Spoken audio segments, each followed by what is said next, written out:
നമുക്കറിയാം ഓസ്ട്രേലിയയിലെ ഇൻഫ്ലുവൻസേഴ്സ് പലരെയും നിങ്ങൾക്ക് ചിലപ്പോൾ കാണാം. പഠിക്കാൻ വന്നപ്പോൾ റൈറ്റായിട്ടുള്ള കോഴ്സ് സെലക്ട് ചെയ്യാഞ്ഞതുകൊണ്ട് പഠനത്തിന് ശേഷം നഴ്സിംഗ് അല്ലെങ്കിൽ ടീച്ചിങ്, സോഷ്യൽ വർക്ക് തുടങ്ങിയ കാറ്റഗറികളിലേക്ക് പിന്നീട് പഠിക്കാനായിട്ട് ശ്രമിക്കുന്നു. സ്റ്റേ ബാക്കിൻ്റെ സമയത്ത് അങ്ങനെ പഠിക്കാൻ ശ്രമിക്കുന്നു. അതുവഴി PR-ലേക്കും ജോലിയും ലഭിക്കുന്ന ആൾക്കാരുടെ സ്റ്റോറികൾ നമുക്കറിയാം. എന്തുകൊണ്ടാണ് ഈ ടീച്ചിങ് പോലത്തെ പ്രൊഫഷനിൽ നാട്ടിൽ നിന്ന് ആൾക്കാർ പഠിക്കാൻ വരാത്തത് എന്ന് ഞാൻ എപ്പോഴും ചിന്തിക്കാറുണ്ട്. ഒരു പക്ഷേ നമ്മുടെ നാട്ടിൽ ടീച്ചേഴ്സിന് കിട്ടുന്ന ശമ്പളം കുറവായതുകൊണ്ടായിരിക്കാം.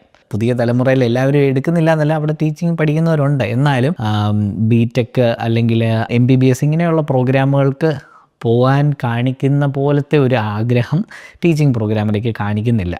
അപ്പോൾ വർക്ക് ലൈഫ് ബാലൻസ് വളരെ നല്ലതുമാണ്. മാത്രമല്ല സേവിങ്സ് കൂടുതലാണ് ടീച്ചേഴ്സിനും നഴ്സസിനും സോഷ്യൽ വർക്കേഴ്സിനും ഒക്കെ. സാലറിക്ക് ശേഷം ടാക്സ് ബെനിഫിറ്റ്സ് ഇഷ്ടംപോലെ ലഭിക്കുന്നുണ്ട്. ഇവിടുത്തെ എല്ലാ വെക്കേഷൻസിനും സ്കൂൾ ബ്രേക്കുകൾക്കും ടീച്ചേഴ്സിനും അവധിയാണ്.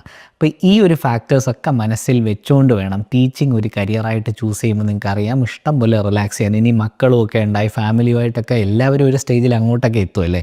അങ്ങനെ പോകുന്ന ഒരു സാഹചര്യത്തിൽ മക്കളോടൊപ്പം ടൈം സ്പെൻഡ് ചെയ്യാൻ സാധിക്കുന്ന ഒരു പ്രൊഫഷനാണ്. Even they can go to the same school as you are teaching or you are working. ഇതൊക്കെ ഒരു വലിയ പ്രിവിലേജാണ്. അതൊക്കെ മനസ്സിലാക്കി റീജിയണൽ ഏരിയാസിൽ സെറ്റിൽ ചെയ്യാനുള്ള സാധ്യതകൾ, ഇതൊക്കെയാണ് ടീച്ചിങ്ങിൻ്റെ ഹൈലൈറ്റ്സ്.